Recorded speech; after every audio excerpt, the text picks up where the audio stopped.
प्यारे बच्चों और दोस्तों, एक बार फिर से आप लोग सामने रीजनिंग की बहुत ही इंपॉर्टेंट और शानदार वीडियो लेकर इस वीडियो में हम लोग सॉल्व करने वाले हैं टॉप 21 क्वेश्चन को। कितने? टॉप 21 क्वेश्चन जो कि आपके SSC, railway, bank, UP police constable, BEd, RPF और भी बहुत सारे जो गवर्नमेंट आपके एग्जाम होती है, फिर एंट्रेंस के एग्जाम, उनमें पूछे जाते हैं। ये पार्ट 3 इससे पहले पार्ट 2 क्या 100+ वीडियो जाएंगे चैनल पेज पे देखने को मिल जाएंगे और सभी की सभी वीडियो दोस्तों बहुत ही इंपॉर्टेंट है, तो जा करके देख लीजिएगा। इसमें हम रीजनिंग के प्रैक्टिस सेट को सॉल्व करने वाले हैं। हर चैप्टर से क्वेश्चन देखने को मिलेंगे। सीटिंग अरेंजमेंट, दिशा दूरी, कोडिंग डिकोडिंग, गणितीय संक्रिया, वेन डायग्राम, सिलोजिज्म, दोस्तों लगभग हर चैप्टर से क्वेश्चन देखने को मिलेंगे। तो चलिए स्टार्ट करते हैं अपने पहले क्वेश्चन से। पहला क्वेश्चन वेन डायग्राम का क्वेश्चन है। कैसे सॉल्व किया जाए इसको? देखिए वेन डायग्राम का तरीका क्या, हर क्वेश्चन का देखिए अगर आप तरीका सीख लेते हैं तो उससे मिलता जुलता एग्जाम में कोई भी क्वेश्चन दे देगा तो आप उसको धुएं की तरह उड़ा देंगे, ये तो कन्फर्म है। तो वो तरीका जानिए, क्वेश्चन को सॉल्व भी करेंगे हर क्वेश्चन को और उसका तरीका भी सीखेंगे कैसे इस टाइप के क्वेश्चन को सॉल्व किया जाता है। जैसे यहाँ पर नाम दिया हुआ है ककड़ी मसाले भोजन, 3 नाम है वेन डायग्राम में, 3 नाम है। तो 3 सर्किल का यूज़ किया जाएगा। यहाँ पर 3 सर्किल हम ले लेंगे। कहीं कहीं किसी क्वेश्चन में 1-8% क्वेश्चन में, जैसे 100 में से 1-8 क्वेश्चन ऐसा रहता है जिसमें 4 नाम रहते हैं, तो वहाँ पे 4 सर्किल का यूज़ कर लेते हैं। जितने नाम उतने सर्किल, लेकिन ज़्यादातर 3 ही नाम होते हैं। तो यहाँ पर ककड़ी दिया हुआ है पहला नाम, तो के मान लेते हैं ककड़ी को के से, ठीक है। मसाला है, मसाले को एम से, एक सर्किल एम वाला हो गया। और भोजन को बी से, एक सर्किल बी वाला। एक ककड़ी का मसाला, एक भोजन हो गया। अब हम ये देखेंगे ककड़ी का मसाले से क्या संबंध है, मसाले का भोजन से क्या संबंध है और ककड़ी का भोजन से क्या संबंध है। सबसे पहले ककड़ी और मसाले का संबंध देखते हैं। तो दोस्तों ककड़ी और मसाले का कोई संबंध नहीं होता। ये अलग बात है कि ककड़ी भी एक खाने वाली वस्तु है, जैसे खीरा होता है, ककड़ी होती है, सलाद के रूप में भी यूज़ होता है, सब्जी के रूप में भी यूज़ होता है। तो ककड़ी खाने वाली चीज़ है और मसाला भी क्या खाने ही वाली चीज़ है। ये सब्जी में भी पड़ता है और आपके जो है मीट में भी पड़ता है। तो दोनों खाने वाली चीज़ें, लेकिन इन दोनों में कोई रिलेशन नहीं होता है, रिलेशन नहीं होता है, लेकिन दोनों क्या है, खाने वाली। मसाला भी भोजन है और ककड़ी भी भोजन है। तो क्या करेंगे, ककड़ी और मसाले दोनों को हम भोजन के अंदर डाल देंगे, तो इससे पता चल जाएगा ककड़ी और मसाला दोनों भोजन है। तो इस टाइप का डायग्राम बनेगा जो कि ऑप्शन सी में दिख रहा होगा आपको। क्लियर है? तो ये बी मैं अगर आप लोगों को बनाया हूँ तो ये मत समझिएगा कि बी रहेगा, नहीं ऐसे, मतलब ये एम भी अंदर नहीं रहेगा। जैसे ये बना हुआ है ना, बिल्कुल ऐसे ही बनाएंगे। जैसे एक ककड़ी हो गया, एक मसाला हो गया और ये वाला सर्किल बड़ा वाला भोजन हो गया। बस समझ गए? ये नहीं कि मैं बी बना दिया तो उसमें नए बच्चे कंफ्यूज में पड़ गए कि बी भी ऐसे बना देंगे। ऐसी कोई ज़रूरत नहीं बनाने की, कुछ नहीं बनाने की। समझाने के लिए के एम बी का यूज़ किया हूँ मैं। समझ में आ गई बात? चलिए option C is the right answer. Next question देखते हैं क्या कह रहा है। विलुप्त संख्या कह रहे हैं, यहाँ पर कौन सी संख्या आएगी? तो दोस्तों इसका तरीका सीखते हैं। जब भी डायग्राम वाला क्वेश्चन है उसमें संख्या गायब रहे तो हम क्या करेंगे, सेम पोजीशन में दूसरे वाले फिगर पे देखेंगे कि वो संख्या कैसे आई है। जैसे सेम पोजीशन का मतलब जैसे उसी जगह पे यहाँ पर 81 है और यहाँ पे 64 है। अब हम ये देखेंगे कि ये 64 कैसे यहाँ पर आ गया और 81 कैसे आ गया। वो लॉजिक अगर हमें पता चल जाती है तो इसमें हम अप्लाई कर देंगे इस वाले फिगर में और हमारा आंसर आ जाएगा। बस ये तरीका होता है डायग्राम वाले, आकृति वाले, मिसिंग संख्या वाले क्वेश्चन का। अब यहाँ पर चलिए 64 को पहले देखते हैं, पहले फिगर से शुरू करते हैं। तो जो 64 आया होगा हर हाल में वो छोटी छोटी संख्याएं जो नीचे दी उन्हीं की हेल्प से आया होगा, और तो कहीं से आएगा नहीं। चलिए देखते हैं 3 और 5, 3 और 5 को अगर हम जोड़ देते हैं तो 8 आएगा। और 8 से 64 कैसे बनाया जा सकता है, स्क्वायर करके बनाया जा सकता है। अब देखिए जो लॉजिक इसमें लगी है सेम इस वाले फिगर में भी हम लगाएंगे तो आना चाहिए, ठीक है। दूसरी लॉजिक से नहीं आना चाहिए, सेम इसी लॉजिक से। यानी 7 और 2 है तो 7 और 2 हम जोड़ेंगे, 9 हो जाएगा। 9 का स्क्वायर करेंगे तो 81 आ गया। बिल्कुल सही चल रहे हैं हम। तो सेम काम यहाँ पर भी करेंगे। 4 और 13 को हम क्या करेंगे, ऐड कर लेंगे तो 17 हो जाएगा और 17 का स्क्वायर करेंगे तो 289 हो जाएगा। और एक चीज़ और मैं बता दूँ, 20 तक का स्क्वायर आप लोगों को याद होना चाहिए, ठीक है। नेक्स्ट नंबर एनालॉजी का क्वेश्चन कह रहा है कि जैसे पहले का संबंध दूसरे से है वैसे तीसरे का संबंध चौथे से कैसे होगा। तो जिस तरीके से पहले का संबंध दूसरे से है वो लॉजिक हमें पता करनी है और वही लॉजिक इस पर अप्लाई कर देंगे, हमारा आंसर आ जाएगा। तो क्या दिया हुआ, 7% 5 की जगह पर दिया हुआ है 35, या कह सकते हैं 7% 5 बराबर दिया हुआ है 35। तो 7% 5 को हम 35 कैसे बना सकते हैं, सोचिए, दिमाग का घोड़ा दौड़ाइए। तो अगर मैं ये प्रतिशत को हटा करके इसकी जगह पर बूढ़ा लगा दूं तो 35 आ जाएगा, कोई दिक्कत? बिल्कुल सही है। चलिए तो यही ट्रिक अप्लाई करने पर यहाँ पर भी हमारा आंसर आना चाहिए से, यानी कि आंसर जो आएगा ऑप्शन में वो मिलना चाहिए। अगर ऑप्शन में नहीं मिलेगा समझ लीजिए आपकी ट्रिक गलत है। तो 8 है, प्रतिशत की जगह हम बूढ़ा लगाएंगे, 4 बनाएंगे, यानी 8 चौको 32। तो दोस्तों यहाँ पर 32 हो जाएगा। अब 32 ऑप्शन में है तो सही जा रहे हैं, अगर नहीं है तो गलत जा रहे हैं।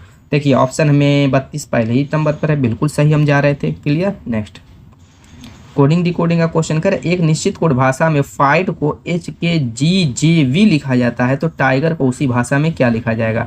इसका तरीका सीखिए। फाइट को क्या लिखा जा रहा है तो फाइट को हम लिखेंगे ऊपर और जिसके बदले लिखा जा रहा है HKGJV नीचे। तो कह रहा है कि फाइट को HKGJV लिखा जाता है तो सबसे पहले हम देखेंगे फाइट में कितने अल्फ़ाबेट हैं, आप कहेंगे 5।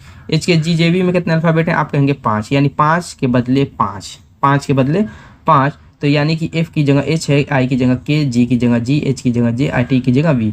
अब हम इसमें नंबरिंग करेंगे। नंबरिंग आपको याद होनी चाहिए A to Z 1 से लेकर के 26 तक, बस याद रहेगी। अभी फटाफट कर लेंगे। जैसे देखिए F होता है 6ठे पे, I होता है 9वें पे, G होता है 7वें पे, H होता है 8वें पे, T होता है आपका 20वें पे, T चौथे पे होता है 20वें पे।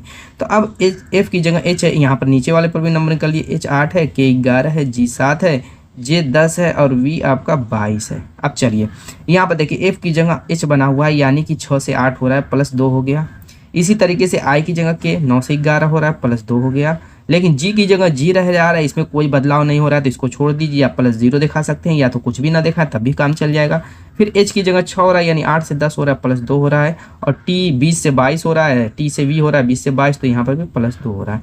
तो सेम काम यहाँ पर अब करेंगे टाइगर। टाइगर के बदले कह रहा है कि क्या लिखा जाएगा, टाइगर के बदले क्या लिखा जाएगा। तो T होता है 20वें पे, I होता है 9वें पे, G 7वें पे, E आपका दोस्तों 5वें पे, R 18वें पे। ठीक है, 2 प्लस करेंगे T में तो 20 2 22 हो जाएगा और 22वें पे V होता है। ठीक है, 9 में भी 2 प्लस करेंगे 11 हो जाएगा, 11वें पे K होता है। लेकिन बीच वाला चेंज नहीं होगा। G के बदले देखिए 5 अल्फ़ाबेट थे जिसमें 2 लेफ्ट राइट वाले चेंज हो रहे हैं, +2 लेकिन बीच वाला G चेंज नहीं हुआ। तो यहाँ पर भी G को जो उतार देंगे, इसमें कोई चेंजेस नहीं होगा। अब यहाँ पर E है, E 5वें पे, इसमें 2 प्लस करेंगे तो 7 हो जाएगा, 7वीं पोजीशन पे G आ जाएगा। और 18 आ रहा है, उसमें 2 प्लस करेंगे 20 हो जाएगा, 20वीं पोजीशन पे T आ जाएगा। यानी VKJGT ऑप्शन देखिए D is the right answer. समझ में आया? सिंपल तरीका दोस्तों, इससे सिंपल तरीका कोई नहीं हो सकता। ठीक है, नेक्स्ट आकृति वाला क्वेश्चन कर रहे निम्नलिखित आकृति में तिर्यक रेखा की संख्या ज्ञात कीजिए। देखिए रेखाएं कई तरीके की होती है, एक ये क्षैतिज रेखा, ये लंबवत रेखा। तिर्यक रेखा इस टाइप की जो रेखाएं होती है ये तिर्यक रेखा होती है। तो इसमें हमें देखना है तिर्यक रेखा, और ये सारी रेखाएं लंबवत रेखा दिख रही है। तो इस लंबवत रेखा को हमें काउंट नहीं करना है बल्कि तिर्यक रेखा को काउंट करना है। तो तिर्यक रेखा ये हो गई 1 2 3 4 5। देखिए 5 ऐसे आपने काउंट किया और 5 ऐसे है। देखिए गिनिए 3 2 4 1 5, 5 5 10। Option C is the right answer. जिसका आंसर दोस्तों आता रहेगा आप लोग कमेंट करते रहिएगा। नेक्स्ट देखते हैं, यहाँ पर सीरीज का क्वेश्चन है। यहाँ पर क्या कह रहा है कि यहाँ पर मिसिंग संख्या क्या आएगी। सीरीज वाले क्वेश्चन में हमें ये देखना है कि किस पैटर्न में ये बढ़ रही है, घट रही है, क्या हो रहा है। उस हिसाब से ही हम काम आगे बढ़ाएंगे। जैसे 10 से 10 हो रहा है तो आप कहेंगे कि +0 हो रहा है। फिर 10 से 20 हो रहा है तो आप कहेंगे +10 हो रहा है। फिर 20 से 40 हो रहा है आप कहेंगे, 20 से 60 हो रहा है तो कहेंगे +40 हो रहा है। 60 से 240 हो रहा है तो कहेंगे कि +180 हो रहा है। ये तो बहुत ज़्यादा फर्क पड़ा। तो इसमें क्या करेंगे, इसमें कोई ट्रिक काम नहीं करेगी। तो जोड़ने के बजाय हम गुणा वाली ट्रिक अप्लाई कर देते हैं। गुणा वाली देखिए कैसे, अगर हम 10 में किस संख्या से गुणा करें दोस्तों, किस संख्या से 10 में गुणा करें कि 10 आए, आप कहेंगे कि 1 से। बिल्कुल सही है, चलिए। फिर 10 में किस संख्या से गुणा करें 20 आए, आप कहेंगे 2 से। चलिए ठीक है। फिर किस संख्या से करें कि 60 आ जाए, तो 20 3 60 3 से। फिर कितने संख्या से गुणा करें 60 में कि 240 आए, आप कहेंगे 4 से कर दीजिए, 6 चौको 24 240 आ जाएगा। देखिए गुणा कैसे किया जा रहा है, 1 से गुणा किया गया, 2 से किया गया, 3 से किया गया, 4 से किया गया। क्रमागत प्राकृतिक संख्याओं से गुणा किया जा रहा है। तो इस स्टेप में अगर हम आगे बढ़ते हैं तो अगले 5 से गुणा करेंगे 240 में, तो 5 0 0, 5 चौको 20 को 0 और 5 दूना के 10 2 12, यानी कितना हो जाएगा 1200 हो जाएगा। Option A is the right answer. Clear. Next 28 का क्वेश्चन कह रहा है नीचे दिए गए खुले घन में फूल के विपरीत फलक पर कौन होगा। किसके पूछ रहा है, इस फूल के विपरीत फलक पर कौन सा पूछ रहा है। तो कैसे एक दूसरे के विपरीत वर्क करते हैं, कौन सी लॉजिक लगती है इसमें, वो जानेंगे हम। देखिए सीधी रेखा की बात हो, सीधे सीधे अगर 2 से अधिक हैं, 2 से कम पर नहीं काम, 2 या 2 से कम पर काम नहीं करेगा, 2 से अधिक होने चाहिए। 1 2 3, जैसे 3 है क्या होगा, पहला तीसरे के विपरीत हो जाएगा। अब दूसरा उस हिसाब से अगले को हम देखेंगे कि कैसे विपरीत होगा। अगर 4 है तो फिर ये दूसरा चौथे के विपरीत हो जाएगा। लेकिन चूंकि इसमें 3 ही वाला मुझको दिख रहा है तो क्या करेंगे, 3 ही को समझिए। अब ये 2 बचा हुआ, ये किसके विपरीत होगा। तो अभी इस क्वेश्चन को करते हैं, आप समझ में आएगा आपको कैसे विपरीत होता है। यहाँ पर देखिए जैसे 3 वाला था तो तना क्या होगा, पत्ता के विपरीत होगा। तना के विपरीत पूछ नहीं रहा है, पत्ता के विपरीत पूछ नहीं रहा है, फूल के विपरीत पूछ रहा है। तो अब क्या करेंगे, इसमें देखिए जो लाइन एक दूसरे को टच करेगी, जिसे यहाँ पर फल और फली, देखिए फल और फली एक दूसरे को लाइन टच करे तो कभी भी एक दूसरे के विपरीत नहीं होगा। इसी तरीके से ये फूल जो है और ये फल देखिए, इसका कार्नर अगर टच करेगा तब भी एक दूसरे के विपरीत नहीं होगा। इसी तरीके से फूल है आपका और बीज है, ये भी क्या होगा, एक दूसरे के विपरीत कभी भी नहीं होगा, क्योंकि लाइनें टच करे, कार्नर टच करे या लाइन टच करे, उस कंडीशन में कभी भी एक दूसरे के विपरीत नहीं हो सकता। देखिए अब फल ना फली के विपरीत हो सकता है ना फूल के विपरीत होगा, तो हर हाल में बीज के विपरीत फल आएगा। देखिए ना कार्नर टच कर रहा है फल और बीज का, नहीं लाइन टच कर रही है। इसी तरीके से फूल बचा हुआ तो ये फली के विपरीत हो जाएगा, क्योंकि इसका भी ना कार्नर टच कर रहा है ना लाइन टच कर रही है। तो इस तरीके से ये बहुत ही शानदार और बहुत ही इंपॉर्टेंट ट्रिक है दोस्तों जो मैं बताया हूँ। जो ये ट्रिक सीख लेगा कहीं कोई दिक्कत नहीं होने वाली ओपन डाइस में। चलिए, तो फूल के विपरीत पूछ रहा था फली, option D is the right answer. Next देखते हैं, कह रहा असंगत शब्द का चयन करिए, यानी इसमें 3 क्या है एक जैसे हैं और एक क्या है अलग है। तो अलग को हमें चुनना है। चेन्नई आप जानते हैं क्या है, राज्य की राजधानी। लखनऊ क्या है, राज्य की राजधानी। दिल्ली क्या है, ये राज्य की राजधानी नहीं है। कोलकाता क्या है, ये भी राज्य की राजधानी। तो जो राज्य की राजधानी उसको चुनिए, जैसे चेन्नई हो गया, लखनऊ हो गया, कोलकाता हो गया। अब बाकी बचा हुआ दिल्ली। दिल्ली जो होती है राज्य की राजधानी नहीं होती है, तो ये कहाँ की राजधानी वो बताना है, और असंगत यही दिल्ली ही है। क्लियर। नेक्स्ट, तो दोस्तों हमारा जो नेक्स्ट क्वेश्चन है वो दर्पण प्रतिबिंब से रिलेटेड क्या कह रहा है, उस विकल्प का चयन करें जो ए बी रेखा के दर्पण छवि को दर्शाता है। जैसे पेस्ट दिया हुआ है और ए बी पर एक क्या है लंबवत इस तरीके से दर्पण रखा हुआ है और उसका प्रतिबिंब पूछ रहा है कैसा होगा। तो इसके रूल को हम समझ लेते हैं ताकि इससे अलग थलग क्वेश्चन भी रहे तो आप कर ले, कोई दिक्कत ना हो। जैसे दर्पण इस तरीके से लंबवत है, अगर आर है इसका पूछे तो आप तुरंत कहेंगे कि ये लेफ्ट टू राइट घूमेगा और आर ऐसे बन जाएगा, लेकिन ये एक अक्षर पे लागू होता है, ये एक अक्षर पे। अगर यही आपका शब्द रहे तब क्या करेंगे, जैसे आपका टॉप है तो आप क्या करेंगे, तो ये टॉप क्या इस तरीके से चेंज होगा। देखिए ओ का दर्पण प्रतिबिंब ओ ही रह जाता है और टी का भी टी ही रह जाता है और पी ऐसे चेंज हो जाएगा। तो ये टॉप सही है दर्पण प्रतिबिंब, नहीं बिल्कुल सही नहीं है। क्यों, क्योंकि ये पहले पूरा लेफ्ट टू राइट चेंज होगा, पूरा वर्ड ही लेफ्ट टू राइट पहले चेंज हो जाएगा, यानी ये हो जाएगा पॉट, और पॉट के बाद फिर क्या होगा, ये अपने आप में लेफ्ट टू राइट हर अक्षर यहाँ पर देखिए पी जैसे इस तरीके से चेंज होगा, ओ चेंज होगा तो ओ ही रहेगा, टी चेंज होगा ची रहेगा, इस तरीके से चेंज होंगे, तो ये आपका सही होगा। तो यही सेम लॉजिक हर जगह काम करती है, वो आकृति वाला हो, अक्षर हो, शब्द हो, वर्ड, इस तरीके से मतलब सेंटेंस के रूप में कहीं पर भी मिलेगा, संख्या के रूप में भी है तब भी। अब यहाँ पर पेस्ट है, देखिए पेस्ट, अब ये क्या होगा, पूरा लेफ्ट टू राइट चेंज हो जाएगा, यानी टी से शुरू होगा, TSEP। ठीक, अब क्या होगा, पूरा चेंज होने के बाद फिर ये अपने आप में एक एक अक्षर क्या होंगे लेफ्ट टू राइट चेंज होगा, टी चेंज होगा, टी रहेगा, एस चेंज होगा, ऐसे हो जाएगा, ई चेंज होगा, इस तरीके से इसका प्रतिबिंब बनता है, और पी का ऐसे बनता है। तो देखिए TSEP इस तरीके का कहाँ है, option B is the right answer. Clear. Next, यहाँ पर कोडी, यहाँ पर क्या ब्लड रिलेशन का क्वेश्चन है, कह रहा है 3 लोगों के एक परिवार में PA का पिता है और KA का दादा। क्या कह रहा है, देखिए कड़ियाँ इसमें जोड़नी पड़ती है, कड़ियाँ जोड़ेंगे आसान हो जाएगा क्वेश्चन। कह रहा है PA का पिता है, तो इस तरीके से हम दिखाएंगे PA का क्या है पिता है, तो पिता यहाँ पर लिख देंगे। आगे कह रहा है KA का दादा है, तो यहाँ पर देखिए K क्या है, इस A का दादा है। ठीक, अब क्या कह रहा है, तो बताएं कि KP से किस प्रकार संबंधित है, यानी KP का क्या लगेगा, यही क्वेश्चन कर रहा है। तो समझ लीजिए कि जब भी इस टाइप का क्वेश्चन है तो इसको अपने आप को समझ लीजिए। जैसे ए आप हैं, खुद हैं, आपके पिता आपके दादा के क्या लगेंगे, या पूछ रहा है कि दादा पिता क्या लगेंगे, तो इस तरीके से सोचिए कि आपके जो दादा हैं वो आपके पिता के क्या लगेंगे, क्योंकि यही पूछ रहा है कि के जो है पी का क्या लगेगा, तो इसका मतलब आपके जो दादा हैं वो आपके पिता के क्या लगेंगे। तो नॉर्मल चीज़ है, आपको पता है कि आपके जो दादा हैं आपके पिता के पिता लगेंगे, यानी option A is the right answer. कितना आसान, इस तरीके से कड़ियाँ जोड़े रहेंगे तो रिलेशन निकालना आसान हो जाएगा। नेक्स्ट देखते हैं दिशा और दूरी का क्वेश्चन। दिशा दूरी में उसके बारे में जान लीजिए कि दिशा किधर किधर होती है। इस तरीके से एक्स और वाई एक्सिस है, तो यहाँ पर पूरब इस साइड, पश्चिम बाईं साइड, नीचे आपका दक्षिण, ऊपर आपका उत्तर होता है। ये 4 दिशाएं हो गई, लेकिन 4 दिशाएं और होती हैं, वो होती हैं बीच वाली। जैसे उत्तर पूरब के बीच की दिशा को उत्तर पूरब, दक्षिण पूरब के बीच की दिशा को दक्षिण पूरब, और इसी तरीके से दक्षिण पश्चिम के बीच की दिशा को दक्षिण पश्चिम, और उत्तर पश्चिम के बीच की दिशा को हम उत्तर पश्चिम कहते हैं। ये 8 दिशाएं होती हैं और इसी में सभी को घूमना फिरना रहता है, इसके अलावा कोई दिशा नहीं होती। तो चलिए अब पढ़ते हैं क्वेश्चन को। कह रहा राम स्कूल जाने के लिए 3 बार दाएँ, कह रहा 3 बार दाएँ, 4 बार बाएँ, 4 बार बाएँ, फिर 5 बार दाएँ, फिर 5 बार दाएँ, फिर 1 बार बाएँ, फिर 1 बार बाएँ, मुड़ा तो स्कूल पहुंच गया। तो बताएं राम कितनी दिशा में चला। ये नहीं पूछ रहा है राम कितनी बार मुड़ा, अगर कहता राम कितनी बार मुड़ा तो हम सबको जोड़ लेते हैं। जोड़ने पर आएगा आपका कितना, 5 4 9 10 3 13। ठीक, तो वो 13 बार मुड़ा है और पूछ रहा है कि बताएं राम कितनी दिशा में चला। 13 बार मुड़ा है, तो 13 दिशा तो होती नहीं कि हम कहेंगे कि 13 बार मुड़ा है तो 13 दिशा में चला होगा। दिशाएं तो सिर्फ 8 होती हैं, जो कि अभी मैं आपको बताया हूँ। 8 से ज़्यादा दिशा होती नहीं। वो 13 नहीं 1000 बार मुड़ेगा तो इन्हीं दिशाओं में 8 दिशाओं में ही चलेगा, उसके अलावा किसी दिशा में तो जाएगा नहीं। तो दिशा पूछ रहा है, तो 8 से ज़्यादा बार अगर मुड़ेगा तो 8 या 8 से ज़्यादा बार मुड़ेगा तो मैं जो है इसकी दिशा होगी 8। अगर 8 से कम बार जैसे 7 बार मुड़ा तो इसमें चांस बन सकते हैं कि 7 दिशा में भी मुड़ सकता है।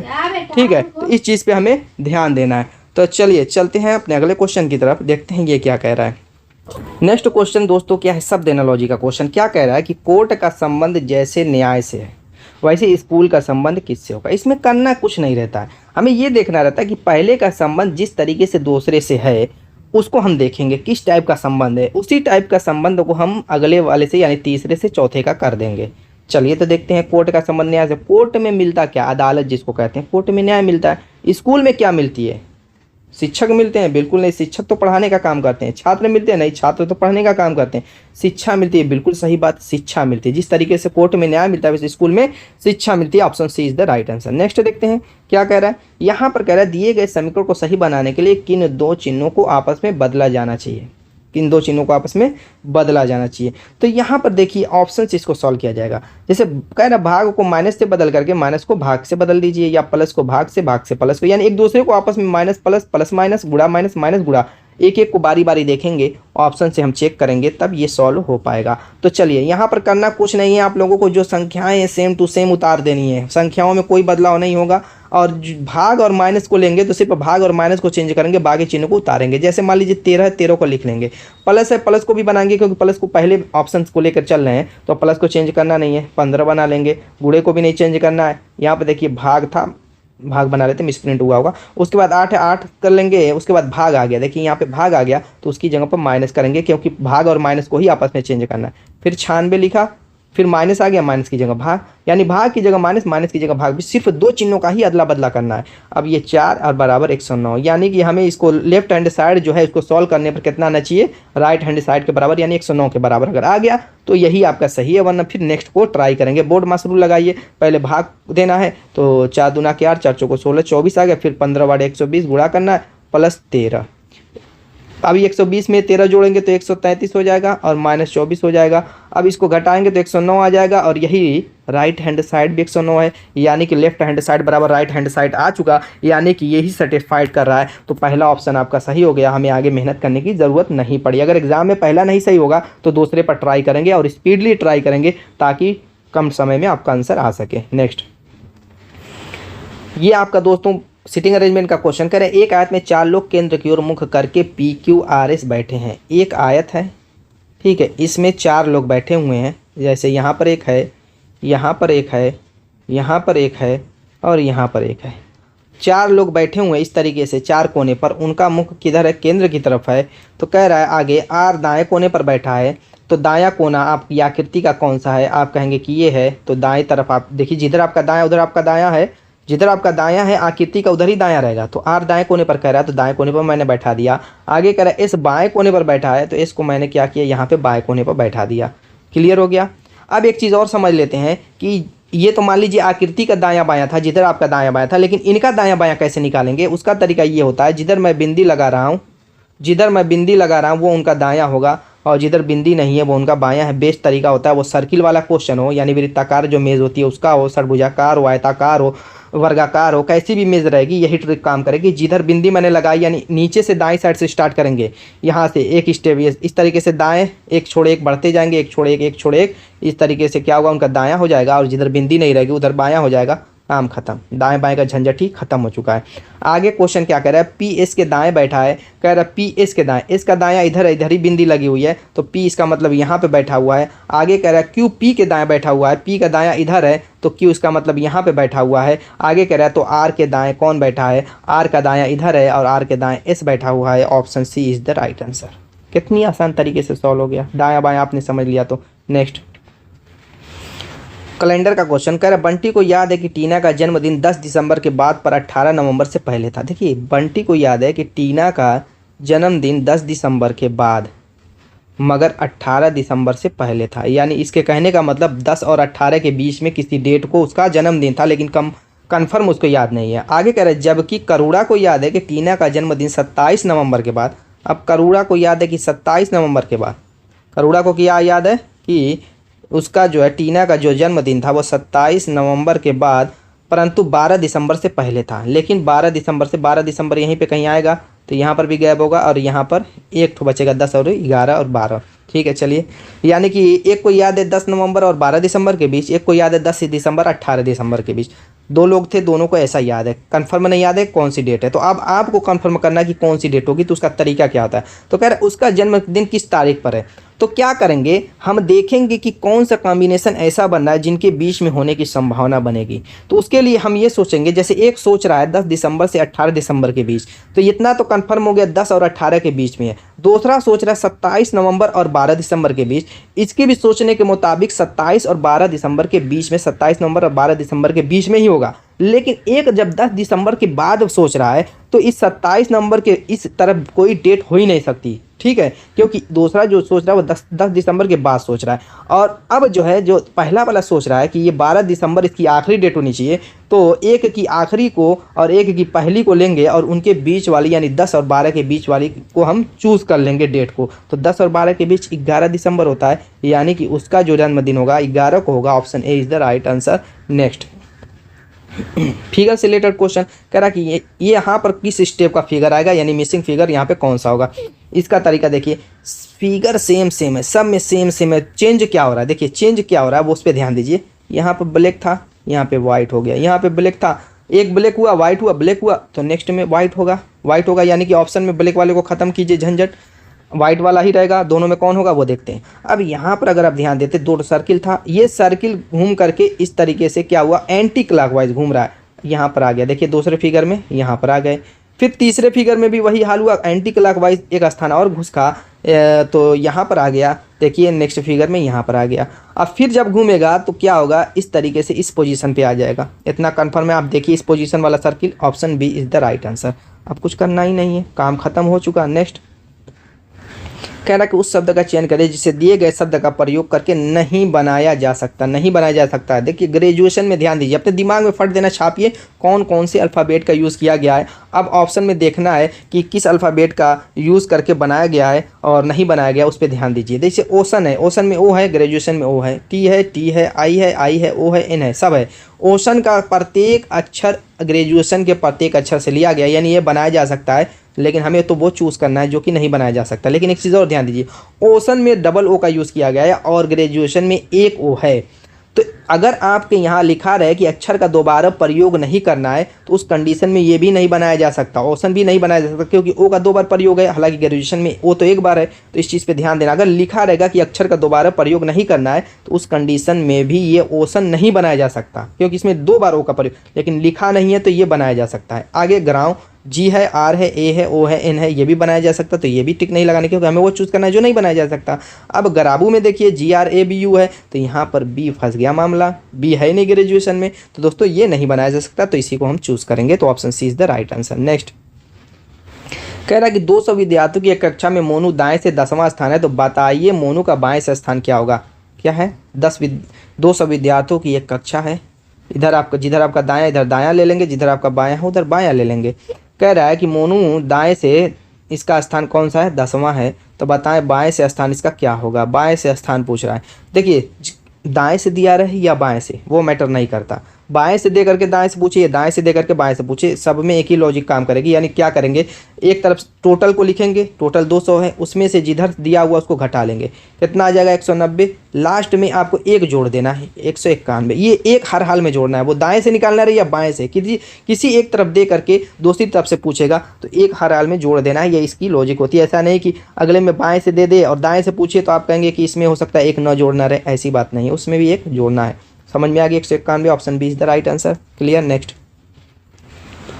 कह रहा निम्नलिखित शब्दों को सार्थक क्रम में व्यवस्थित कीजिए। देखिए हर चीज़ एक क्रम में चलती है, आपको पता है, हर क्वेश्चन में ये चीज़ें समझाने की कोशिश करता हूँ। जैसे अगर आपके पास फल आ गया तो फल डायरेक्ट नहीं आता है, उसके लिए बीज डाला जाता है, बीज से पौधा बनता है, पौधा से पेड़ बनता है, पेड़ में फूल खिलते हैं, फूल से फल बनते हैं, फल तोड़ करके लेके जाते हैं मार्केट में, तो तब जा करके आप खरीद करके घर लाते हैं। तो ये एक प्रक्रम है, ऐसा नहीं है कि डायरेक्ट आसमान से फल टपक जाएगा, ऐसा है नहीं है। तो इस तरीके से इस क्रम को हमें देखना है कि किस क्रम में ये है। अगर ये अलग अलग क्रम में है तो उसको हमें क्रम में बना लेना है। जैसे यहाँ पर दिया हुआ है डॉक्टर है, बुखार है, नुस्खा लिखना है, निदान है, दवा है, तो यहाँ पर पहले डॉक्टर आएगा?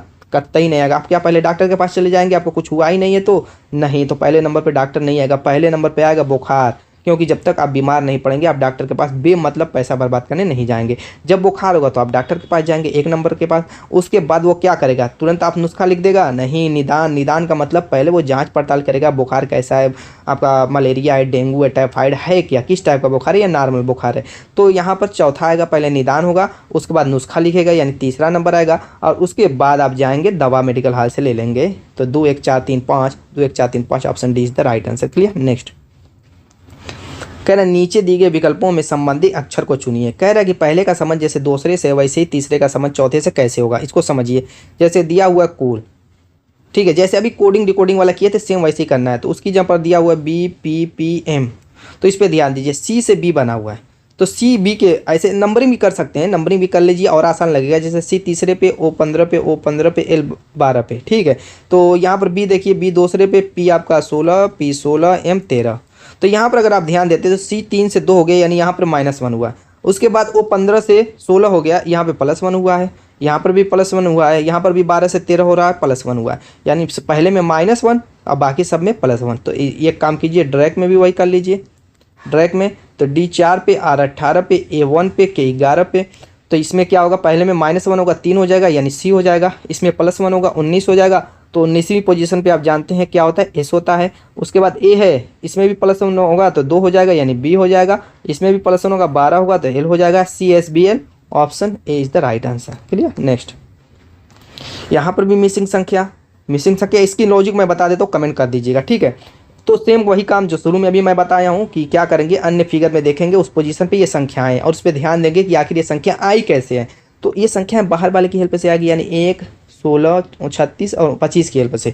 तो यहाँ पर अगर बाहर वाली संख्याओं पे ध्यान देते हैं, जैसे 1, 16, 25, 36, तो सब परफेक्ट स्क्वायर है। जैसे 1 होता है 1 का स्क्वायर होता है, 16 जो होता है 4 का स्क्वायर होता है, 25 जो होता है 5 का स्क्वायर, और 36 6 का स्क्वायर। हम करेंगे क्या? सामने सामने को लेंगे। जैसे 6 का स्क्वायर और 4 का स्क्वायर, इसको हम उठा लेंगे, स्क्वायर छोड़ देंगे। 36 होता है 6 का स्क्वायर, उसके सामने 16 4 का स्क्वायर, स्क्वायर हटा करके सिर्फ 6 गुणे 4 लिख लेंगे, ठीक। इसी तरीके से ये 5 का स्क्वायर 1 का स्क्वायर आमने सामने वाले को भी उठाएंगे तो 5 गुणे 1 सिर्फ लिख लेंगे, स्क्वायर हटा देंगे और इसमें माइनस बना देंगे। 6 चौको 24 हो जाएगा, -5 हो जाएगा, बराबर 19 आ गया। इसी तरीके से यहाँ पर भी देखिए 100 होता है 10 का स्क्वायर, सेम प्रोसेस में चलेंगे। ऐसा नहीं इसमें 36 16 उठाए तो इसमें 100 और 49 उठा ले, नहीं, 100 और 64 को ही उठाएंगे सामने वाले को। तो यहाँ पर देखिए 100 10 का स्क्वायर 10 ले लेंगे, गुणे 64 8 का स्क्वायर 8 ले लेंगे और माइनस बनाएंगे 81 9 का स्क्वायर, गुणे 49 7 का स्क्वायर। अब देखिए 80 हो गया और 9 7 63 हो गया, आ गया 17। देखिए बीच में 17 आया। यही लॉजिक लगा करके आप इसका आंसर कमेंट कीजिएगा। तो दोस्तों उम्मीद है कि वीडियो पसंद आई होगी। मिलेंगे शानदार धमाकेदार टिक के साथ नेक्स्ट वीडियो में, तब तक के लिए बाय बाय।